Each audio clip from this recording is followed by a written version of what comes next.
So as promised, I am going to talk through these PowerPoint slides that I had prepared for our class last evening that we didn't get to look at. So I'm going to just sort of talk about differentiation in terms of assessment and opportunities to learn.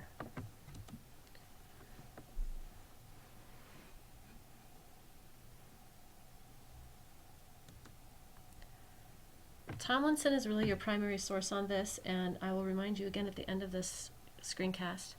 But you have in the course content section primary source material from Tomlinson herself on differentiation.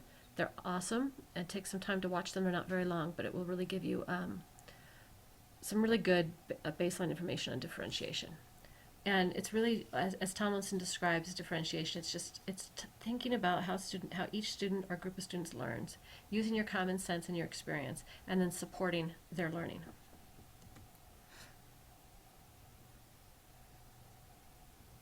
It does require active planning and knowing your students, which are just aspects of good teaching.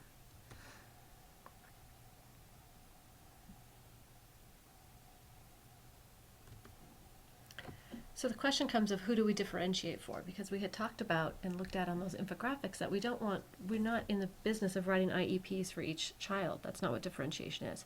But here's some things you can think about when you want to differentiate. You can think about biology, things like gender, abilities, disabilities, their level of development. Privilege. What about economics and culture and language and students' background experiences? And then this idea of positioning for learning, right? What is the student's motivation to learn? What interpersonal skills they have? What is their trust in you? So those are some things you can think about. And also just their preferences. On the right-hand column of this chart, you have some further definitions of these ideas that you can look at on your own. I'm not going to read them to you. But these are some things that you can think about when you're thinking about designing your unit and who you might need to differentiate for. So this is a question that comes up, and we talked a little bit about this yesterday afternoon, is explaining why you're differentiating, why some students are getting things different than other students. And your students may ask that, parents may ask that, administrators may ask that. And of course you can talk about these ideas here, and you can also talk about that idea of equity. If you remember that cartoon we looked at where we gave, all those kids had different entry points, they were different heights, and we gave them equal boxes. And they all still didn't come out equal. They all came out sort of where they started. So we want to talk about equality and giving each student what they need. So then the idea comes up, what do we differentiate? So in the left-hand column, you have things that we never differentiate. We don't change the standards that are set for us. We don't change our objectives or our established goals. And we certainly don't change the kind of thinking or doing that we want kids to do. Those things we remain stable and established. What we do, though, is differentiate to help get kids there. So on the far right column are things that we always differentiate. Teaching strategies, activities, choice is a great way to do that, environment, and the resources we use. Where you have to make some decisions about things that might be differentiated is in that middle column. Are you going to do some scaffolding? That will depend on students and groups in your class. Are we going to differentiate criteria? Well, if you having students do scaffolded activities in between and you're going to do formative assessments, then you probably will have some intermediary rubrics that some kids will use and some won't. Those summative assessment evidences you might differentiate by allowing choice. You might give them choices about products or performances, and same thing for formative assessments. So the stuff in the middle is where you really have to put your gut instinct and your experience to play and think about how you differentiate those things. In the right-hand column, we always want to differentiate how we teach, what kids are doing, and what environments they're doing it in, and what resources we use.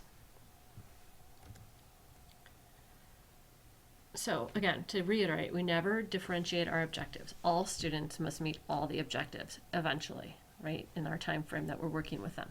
And so that is non-negotiable. We can differentiate how we assess if they have not met the objective. We do an intermediary or a formative assessment. And we can and should differentiate strategies and opportunities for students to learn. So we differentiate assessment through formative assessments. Those are just your walking arounds, your quick checks, your checking for understandings, your thumbs up, your thumbs down. That's what gives us our idea about what we might need to differentiate or scaffold. We can differentiate our summative assessments, and our formal and informal assessments we can also differentiate. So this is a sort of an example of how a set of assessments might look in a unit. And we're talking about the life cycle of a salmon unit here. And so our pre-assessment is that the student will draw and annotate the life cycle of a salmon. Then I have some potential formative assessments. And since these are formative, they're going to be revised as I go through the unit. Because these are things that the student has to be able to do the ultimate assessment. They have to be able to identify and write the word salmon. Now, it may be that many of the students in the class can do that. Some may not. And so that's where I might need to differentiate, provide some different instruction, provide some support, provide some help. So all those things that whole list there might be places where I differentiate. Then I can look at my summative assessments, and I've got the student can produce an infographic using visually. Okay, I've got 3 assessments there, and then I've got the unit post-assessment. Remember, the post-assessment matches your pre-assessment as much as possible when you do your student teaching unit. But there's lots of ways in these assessments that I can differentiate, because I can have them do different products, I can have them do different processes. But ultimately, what they need to show me is that they can draw and annotate the life cycle of a salmon. Remember, we always want to maintain that type of thinking. If I'm asking them to list, define, and explain as objectives, the assessment needs to be list, define, and explain. We can't change that, that alignment. We want it all to match for fairness. So let's talk now about stage 3, differentiating opportunities to learn. So the first thing we can differentiate all the time, always, is teaching strategies. So here's some examples of way to do that. I can teach both part to whole and whole to part emphasis, because those are things that I would do with the whole class, but they're differentiating for learners, because some kids may understand part to whole and some kids may understand better whole to part. And so if I do both of those, I am differentiating. All the kids are getting it, but I'm still differentiating.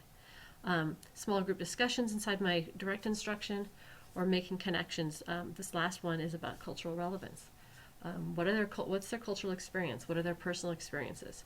What are their entry points? And I want to connect to those. So these are all things that I can differentiate simply in my teaching strategies. Here's some other ones. I can think about readiness, or what we call entry points. And then on the right-hand column, there's lots of ways that I can do that. Think about individual and group readiness, and prepare for that, plan for it. The whole point of calling something differentiation is that you plan for it.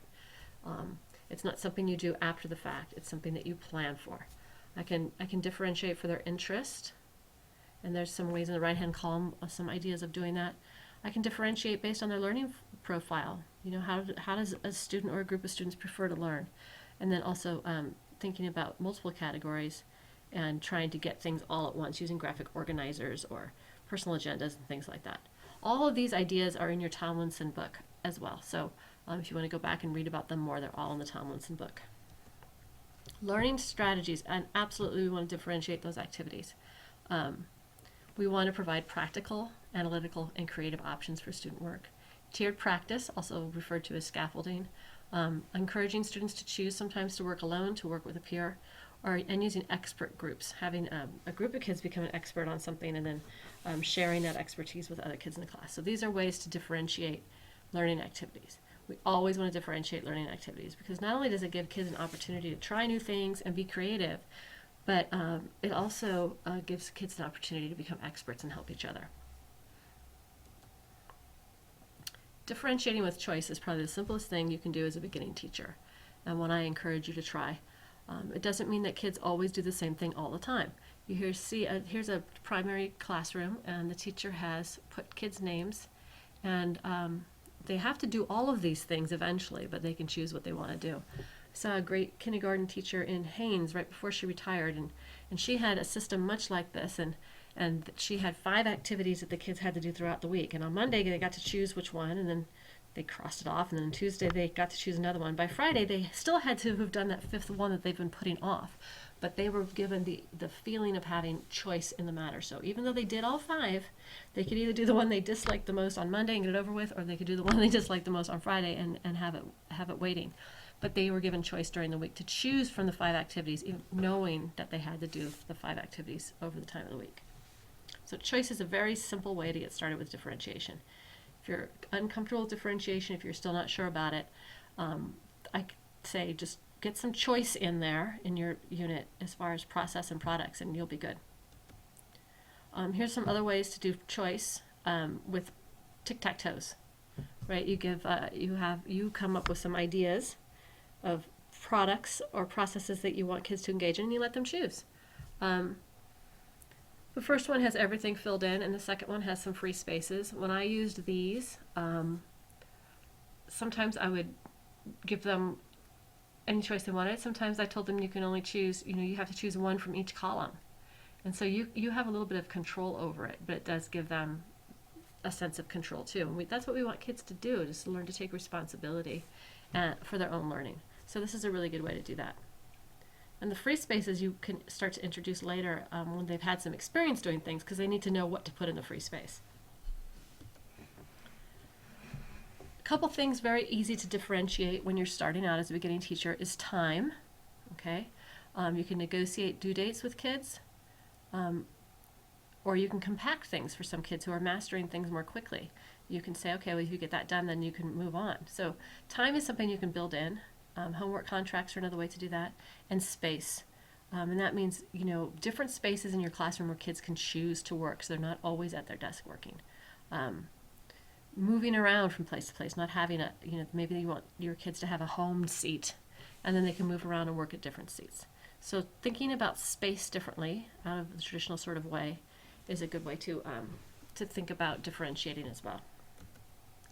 Some other ways, managing time, controlling noise, and kids moving around are some of the concerns that teachers often have with differentiating an environment. So here's some ideas if you're thinking about that as far as differentiating and managing.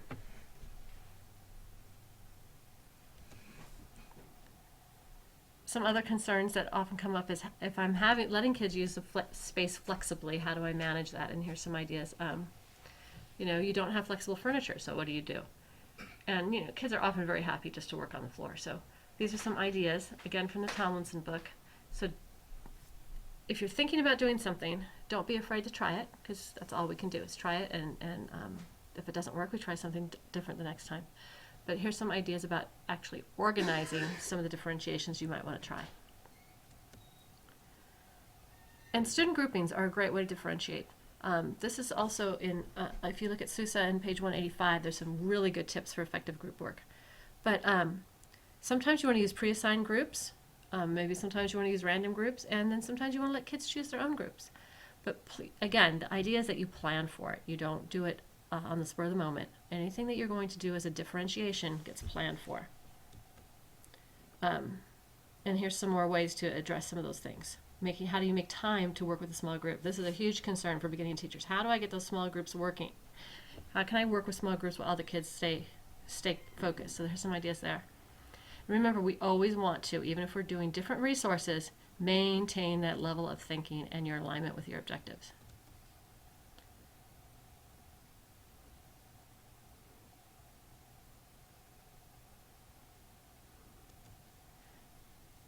So what I'd like you to do after watching this and listening to me is go look at those Tomlinson videos, because that is your primary source. She's the master on this, Tomlinson and Sousa, and they are very, very helpful, and they will have a lot more explanatory information and a lot more detail. If you have any questions about differentiation, you can send me an email. But of course I encourage you to construct knowledge, as I always do. Make a shot at it, turn it in, and I will give you feedback on that same day that you turn it in. Okay, happy differentiating.